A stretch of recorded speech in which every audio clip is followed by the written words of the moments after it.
welcome to this episode of Chain Conversations. My name is Laura McQueen and I'm the MD here at Leaders. This season is part of a programme called the Leaders Meet Diversity series, which we've been running in partnership with Facebook for a couple of years now. Chain Conversation brings together leaders from a variety of backgrounds across professional sport to share their personal stories, to reflect on their own career journeys, pinpointing some peaks and troughs, some helps and hindrances along the way to share with you. The premise is simple, really. Person A picks person B to interview, person B picks person C to interview, and so on and so on. So over the course of the coming months, you'll really get exposed to quite a lot of independent personal journeys throughout the sports industry. The aim is to inspire you, to energise you, and to showcase why diverse thinking and diverse opportunity makes for a better business across sport and beyond. I really hope you enjoy it and speak to you soon.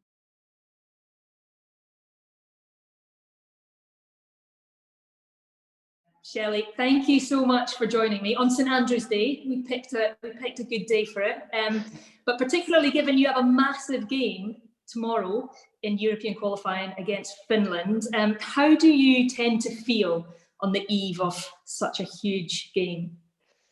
I think we always have a match day -1 training session, and after that training session, that's usually when I feel the last time that I can really impart, my knowledge and expertise and any little tactical adjustments that we can make in terms of the game plan. So once that session's out the way, I kind of feel really relaxed, if I'm being honest. I think, the rest is really up to the players. And so there's really like two moments. I think the training session, we usually have a kind of team meeting at night, just a briefing, and then the final team meeting actually on match day. But usually I'm quite relaxed the eve before a match, and especially, I think ultimately, if you do all the preparation, I always say that as the manager of the team and the leader, that as long as you can provide rationale and give the team a game plan, then the rest is really up to the players in terms of executing that. So you're limited in terms of what you can do after that, Eilidh.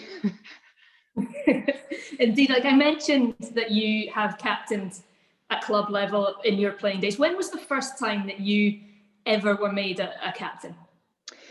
I actually think it was with my school team when I was 10. I must have been bossy back then. So, but no, I think captains for me, managers look at captains and different characteristics in players, and I always think that your communication skills as a captain is key for the team, and you're often that buffer and that link between the coaching staff and the rest of the players. But for me, I always deemed myself as a team player. I was never an individual. I wasn't that talented. You get special individual players, but I always felt that I had more skill set in terms of my reading of the game and my game intelligence. And I was always there to try and help people. And that's what leaders do. Ultimately, whether you're a captain, whether you're a school teacher, a lecturer, you're there to educate people and help people. And so, yeah, I remember my first time, and it was with my school team, and and I absolutely loved the role, and I was very fortunate to be captain at a lot of clubs I played for, and then with the national team as well. I don't know if we've ever spoken about this, but I actually played a game with you once when you were captain, and you say you weren't a great player. I mean, you're selling yourself short there, because you played central defence and scored the 2 goals in that game. So delivered at both ends of the pitch in that game. But it was, I do remember, the way that you just drove the team that day. Is it something that you think you've always had in you?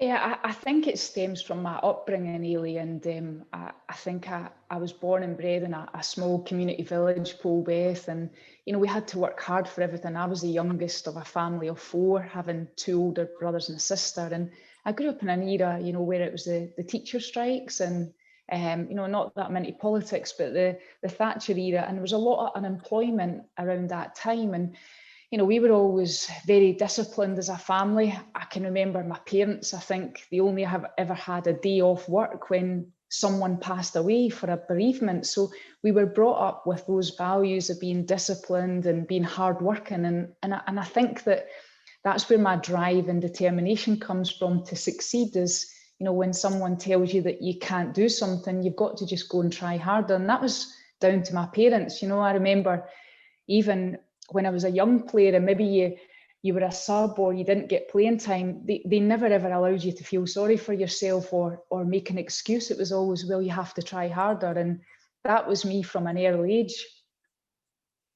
What was it like playing football when you were younger? Because, you know, you mentioned people saying, oh, if you can't do something, you try harder. You know, when I was growing up, there wasn't a lot of women's players or women's football or encouragement for women to play football. Was it the same for you growing up? Yeah, well, you're probably doing yourself a disservice here because I'm very much older than you, Eilidh. So way back then, there was no formal infrastructure at all. So it was very, very tough for a girl to play football, and not just football, but I think any sports, because there was a stigma attached to it. And I felt early on, and you know, I played football because first and foremost I had fun doing it, but I was very competitive from an age, and the fact that I didn't have a team to go and play with was really soul destroying at an early age. So it's probably you know, one where I reflect back now in the role that I do now, and it gives me great satisfaction that you know so many people have paved the way now for young girls to go and be able to play football for an early age, which was something that, you know, eluded me. I had to play boys football, I had to play senior women's football at the age of 13, so it was really tough, but I stuck at it because I was so determined and I had a passion and a love for football.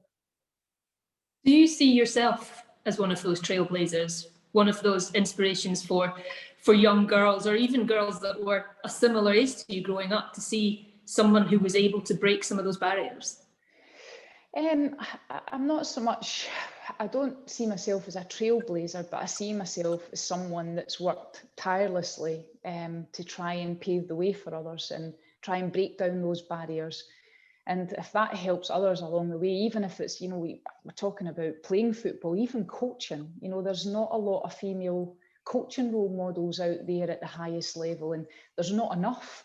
So, you know, and I was fortunate to get an opportunity to work in the men's game as well. So if that helps someone else and, you know, it proves a point that women can do that, then absolutely. And I will continue to kick down the doors as much as I can. Was it a natural progression for you, do you think, going from playing into coaching and continuing that football journey? Yeah, I think so. I think at the age of 19, I'd done my first coaching licence way back in 1989.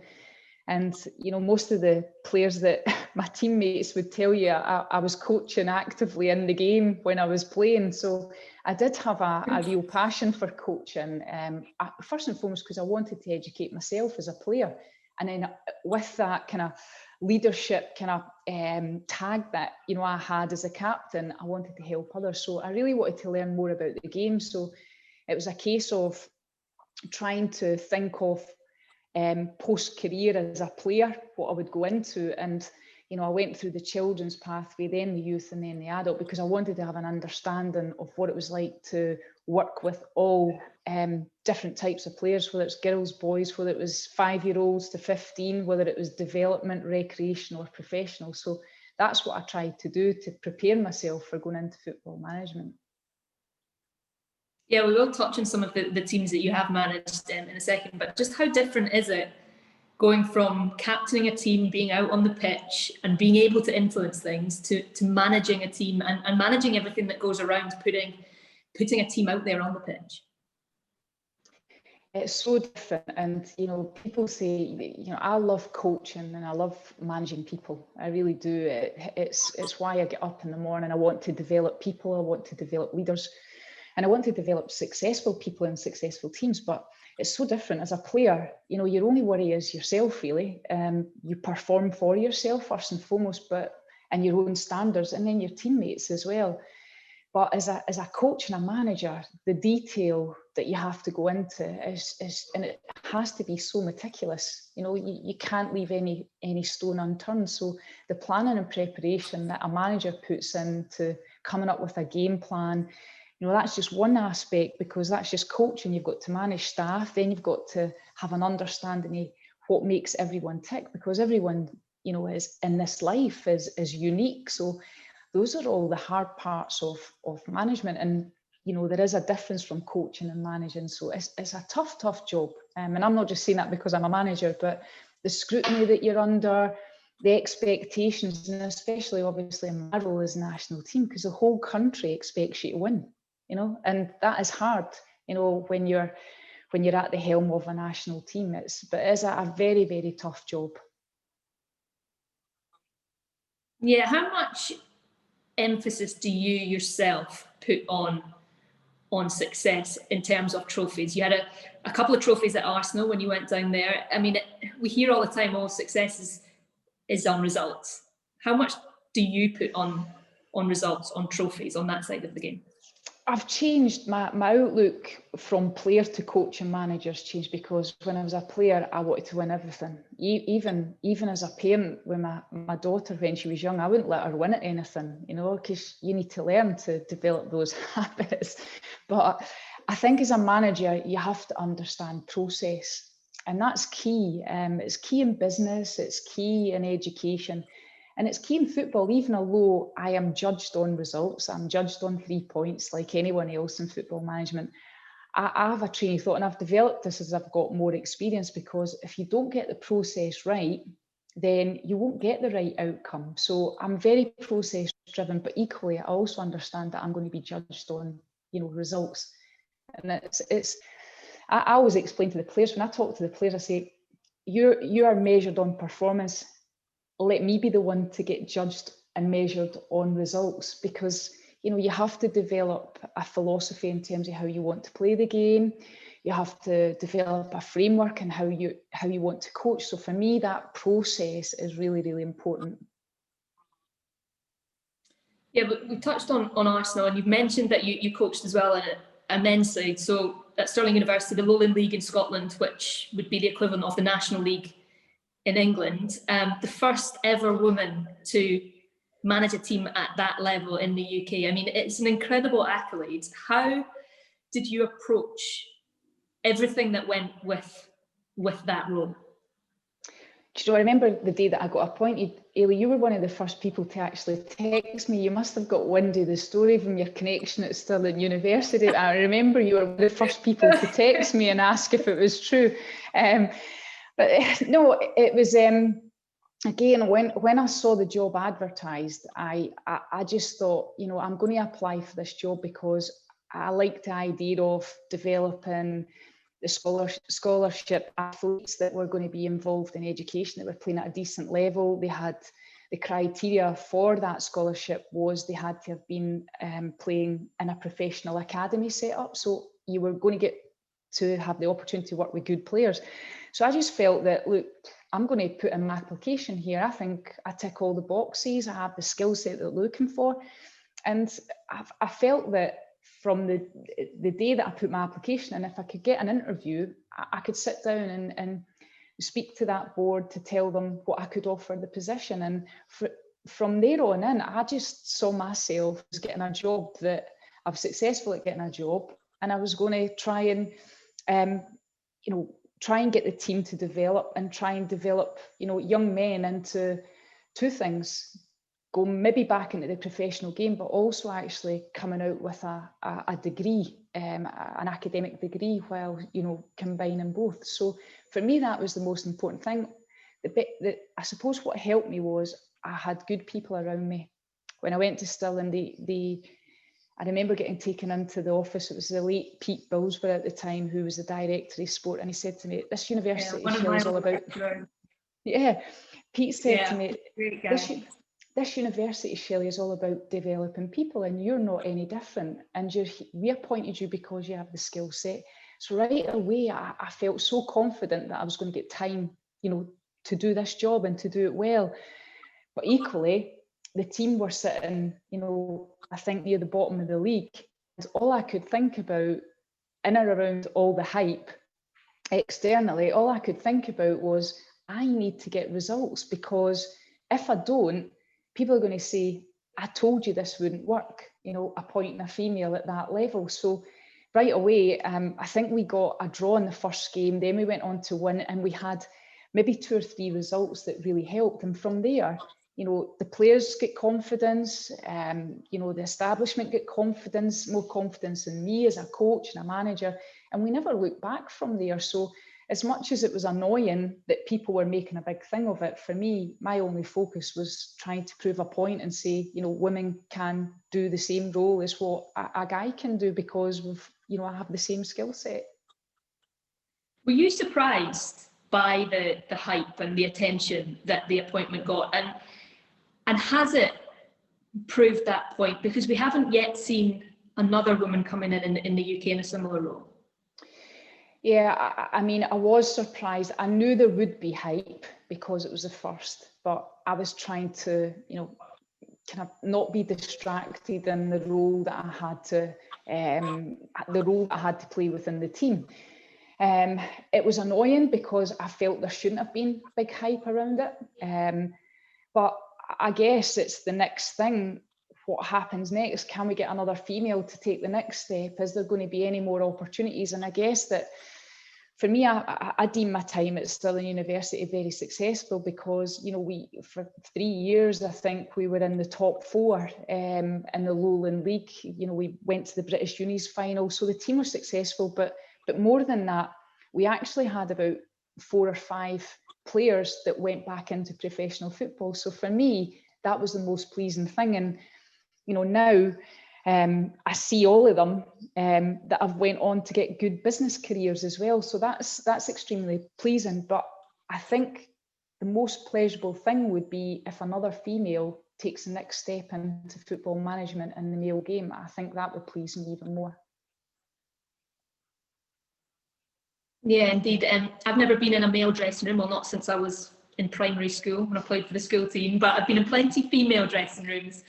And I'm not going to go in depth, but they can be interesting places. Where's the easier management position? Is it in a men's dressing room with a men's team, or with a women's team? Or are they just different?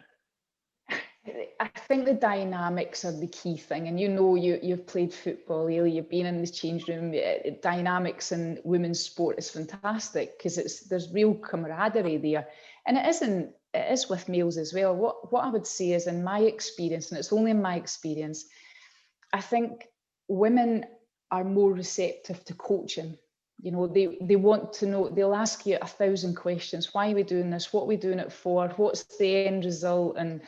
And so on and so on. Whereas when you coach guys, it's almost like you tell them certain things and they just make it happen. And maybe that's it's a confidence thing, I don't know, or maybe it's a learning thing, that maybe women are more open to learning in terms of football. When it comes to managing, I think that men, in my experience, are easier. And the reason I say that is because, you know, when you make a decision, which you have to do as a leader and a manager, I think when you make a decision in the women's game, a lot of the times it affects more than one individual. And it's because there's a lot of empathy there. It's because they're tight as a unit. So when you make that decision, if someone, you know, if it affects someone, it then affects another 2, 3, 4 players, then it can really affect the whole dynamics of the team. So that's probably the most challenging thing in women's sport and women's team sport. And the emotions are different. You know, you certainly have to have a lot more soft skills in a women's environment than you do in a male environment. So it's about pitching it right. So that would be, you know, if I was differentiating, that's how I would sum it up, you know, in terms of working in the women's game and working in the men's game. Yeah, so many different experiences already in your coaching career. The national team, another one, another different environment, another different experience. How do you reflect on that, being part of a national team setup, not seeing your players for large chunks of the year and then having to bring them together and get results instantly almost? It's something, the way that I would sum it up is that we borrow players to get them to play for their country. So they're owned by the clubs. So a lot of the time now, even the way that sports science is, when we are dictated to by the clubs when they come into camp, there's not a lot of training that you can do, because usually the players come in after having played games. So the first couple of days you're still in that recovery phase, and then all of a sudden you're going into a game that you're expected to win. You know, it's not 30, 40 games a season. It's a campaign, and every single game you play with the national team, you have to win, or you're expected to win. The whole country expects you to win. So the hard part is, like you say, in team sport, a lot of the time it's about building relationships, and you don't get the time to do that. I think I've been in charge now for 3.5 years, and I think in that 3.5 years, we've actually delivered about 100 training sessions. Now, if you break that down to a club, I don't know, it's about 2 months or something like that. So you don't get to spend the time. So that's why I think you have to have a philosophy in terms of a style of play that you want to adopt, and you have to work within a framework all the time, so that when the players come in, they have an understanding, because they're coming from all different clubs who play different systems, who play different styles. So you have to factor all these things in. And, you know, the fact is that you've got them for 10 days normally, 9 or 10 days, and you have to work miracles within that 9-10 days to potentially play 2 games and win 2 games. So it's very tough. I think we're very fortunate, because I think I was just chatting about this the other day. I think we've been in charge now, myself and Andy and the staff, 33 games. And I think out of those 33 games, we've won 20. So the percentage and win rate for this group of players has been fantastic. And I think for me, it means that you're going in the right direction, because national team, it's very hard to always get that consistency. Yeah, and I mean, it was just such an incredible moment standing in that stadium in Nice and watching those girls come out for a World Cup match for the very first time, and the first time a Scotland team have been there since '98. You know, it was an incredible moment. How much pride do you take from moments like that when you think of yourself being a young girl, kicking a ball around and not really knowing where football could take you? Yeah, I mean, it was incredible. I don't think people will realise until years to come and how much of a big achievement it was. You know, people looked at the group, we were the Pot B team, so the team done so well to actually qualify. I think for me, it was a step back before the World Cup, and it was the Jamaica game at home where, and I think I said this at the time, as that young girl, you know, 3-4 years old, kicking a ball, I never thought, I would be leading my country to a World Cup, but actually to, you know, be in the dugout at Hampden, being the manager of the women's national team just before we're about to go to the World Cup, and there's 18,500 there at Hampden. I just never thought I would see it in my lifetime. So it makes me really proud. But and going out onto the pitch, I had one moment at the World Cup, and it was the night before the first game against England, and you know, I was in the stadium, Stade de Nice, and I walked out onto the pitch and I had a look around and it was empty. And I just said, well, tomorrow there's going to be thousands of Scotties shouting, we're playing England, this is a World Cup. And I had a little moment then, but after that, as the manager, you can't enjoy it because you're always thinking about what's next. So I think there was those 2 moments prior to it really, you know, made me stand up and think, I've played a part in this and I'm extremely proud. And then the final one was when we came back from the World Cup, and I was out walking my dog. It was about a month later, and this mature gentleman, I'll say, he stopped me when I was out walking the dog, and he said, excuse me, he says, you're that woman that is the manager of the women's team. And I thought, oh, what we're going to get here? And he says, I said, I just want to say thanks to you and the players. He says, I never thought I would see another Scottish team playing at a World Cup in my lifetime. So thank you. I thought your team did brilliant. And I went away and I thought, do you know what? That's what makes me happy more than anything. Yeah, and it was incredible actually seeing around Nice and France during the whole World Cup, the amount of support from right across the demographic in Scotland that the girls had. And that's something that, you know, it didn't even seem possible 10 years ago, never mind 15, 20, 25 years ago. And I know you're someone, you never want to stand still. So how does Scotland, how does the UK, Europe build on this wave that women's football seems to be on right now? I think that it's the game's still evolving as much as I think everyone's done well, and I have to compliment, you know, down south, the English FA and the FAWSL, because that's one of the best leagues in the world now, without a shadow of doubt. And you know, the talent that's coming from out with England, they're coming from all over the world to play in that league, and there's investment there. Some of the big clubs, even in Scotland, you know, Rangers, Celtic, Hearts, they're all investing now. You know, Hibs.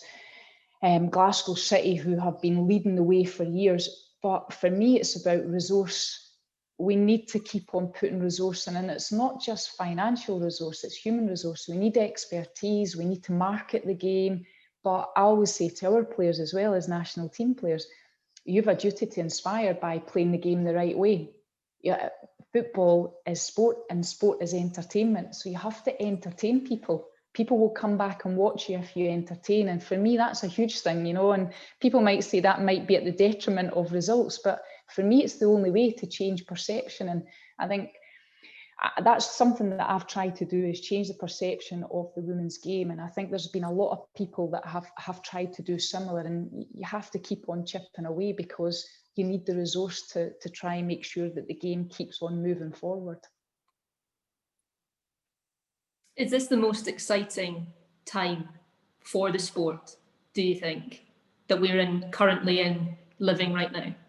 I think so. I mean, people ask me, do you wish you'd started off your career now and you were a player now? I wouldn't change anything that I've done, because that was my time and I enjoyed my time. But I do think it's great now that, you know, if you're a young girl, you have the same pathway that young boys have. And that's something that certainly I'm always harping on to the Scottish FA. This needs to happen. Same with the clubs. There needs to be equal opportunities for a little girl and a little boy going in football. But it's definitely the best that I've seen. It's in the best position. But I still think that we could do more work to make it even better. But it is a great time. I think global audience for the World Cup was fantastic. Obviously, you've got the Euros down in England in 2022. You've got, obviously, the Olympics will be next year, hopefully. And, you know, so for me, big tournaments are key to actually showing a visual of what the product can be like. Well, those Euros in 2022, let's keep our fingers crossed. Massive game tomorrow night for Scotland, and hopefully we will see Scotland back in one of those major championships. Shelley, it's been brilliant speaking to you. I mean, I could speak to you for ages longer, but I feel we probably used up the time. But thank you so much for joining me and talking through what's been an incredible career on and off the pitch. Thank you, Eilidh.